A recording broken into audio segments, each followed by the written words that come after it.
What's up? Welcome to the channel. I'm on something that you probably didn't expect. I'm out here in Punta Cana, Dominican Republic. Just finished going to Club Infinity. You know how that do. Shout out to my boy KOK TV and Big Panda. But while I was there, what they had that Manny Pacquiao fight on there. So when I was done doing my thing, I was watching the fight. And if you didn't know, I'm pretty astute when it comes to the boxing, the sweet science. And what I had to say about the Manny Pacquiao Barrios fight was, if you saw that fight, you saw a totally different Manny Pacquiao. I saw Manny Pacquiao tonight I'd never seen before. I saw a slow Manny Pacquiao. I saw a Manny Pacquiao that was getting hurt by jabs, thrown off by jabs, eating right hands, not very defensive, not very overly offensive. You know, he throws a lot of punches in previous fights. Not so much tonight. This fight ended with a majority draw. Okay, if you're unfamiliar with the majority draw, if this is your first fight analysis video, this is what it is. That means one judge said it was a draw. It's 3 judges. Another judge said it was a draw, and then another judge says that one fighter or another won.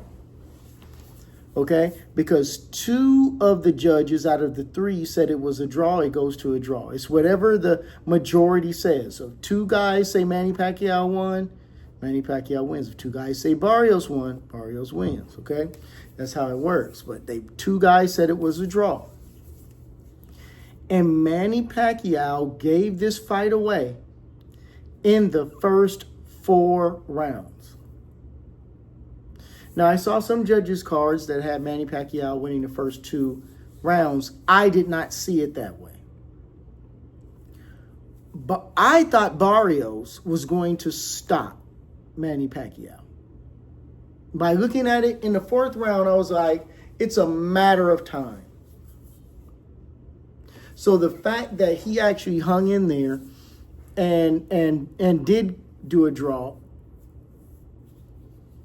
shocking. So let me tell you what I saw on Manny's side in that first 4 rounds, right? Then we'll talk about how he changed his game plan after that. In the first 4 rounds, I think Manny was more worried about conserving gas than he was about anything else. Conserving gas, and he's a crafty, veteran, dog-eat-dog fighter. And he's trying to figure out, if I can't beat this kid with my body, I need to beat him with my mind. So I saw him looking, I saw him trying to figure things out, but I also saw him eating a lot of leather. Something that you don't see Manny Pacquiao do. And good shots. He was getting hit with good shots. And then the not so good shots. The jabs. The slight misses. The slips. Those shots like that, he also was stumbling with, like he was eating them and not eating them in a good way. Eating them as in taking them and stumbling back and looking not very Manny Pacquiao-like. And I'm going to tell you what Barrios did to make that a reality. Barrios was the taller fighter. Now, if you're fighting a shorter man, then what you need to do is don't try to stand up tall and fire shots and fire long distance shots at him. You don't do it like that. Because what they'll do is like Mike Tyson used to do those tall fighters back in the day. Get up under that shit.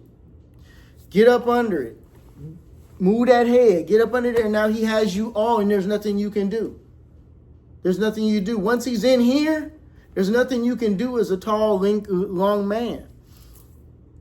So what Barrios was doing and what I commend him for doing and what his corner has to be commended to tell him to do was to get down low with Pacquiao. He got down low with him. He didn't try to fight from way up here. He got to his height. And once you get to a shorter fighter's height, this is something for you tall guys, okay? For you guys that are tall and skinny and lanky.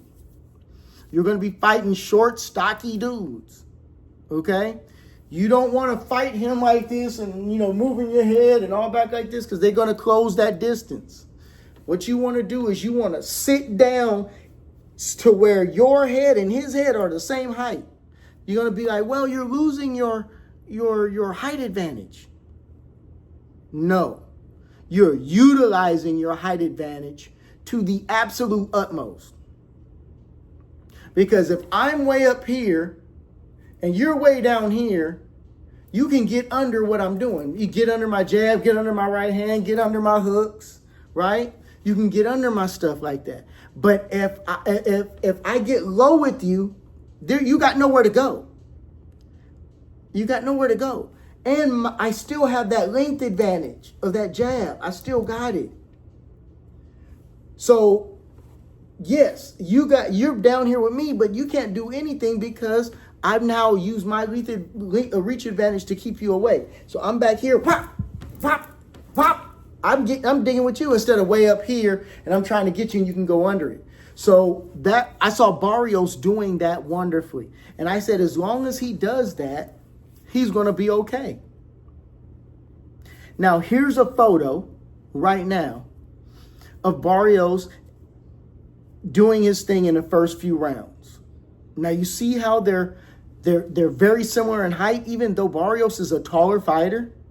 He's staying down with them. He's down there with them. You can see that. Now this picture here is in the later rounds. Look how much taller Barrios has gotten. And what has happened now? In the first 4 rounds, he was beating Pacquiao. Pacquiao didn't have a chance. I thought it was a matter of time before he got caught. He was beating Pacquiao, getting down with them, sitting down with them. And then you can use those long-ass arms. Pow! You can use them. You can't use them when you're up here and he can do what he want to do. And that's what was happening there. So a majority draw. I saw Pacquiao. Now let me tell you how Pacquiao, after the 4th, 5th round, how Pacquiao got back in the fight. Pacquiao was out of the fight. He looked old. He looked slow. He looked like he was trying to conserve gas. He was looking just to go the distance. He was not looking to go all balls to the wall and try to take this kid out. He knew that body for body, he can't beat the kid.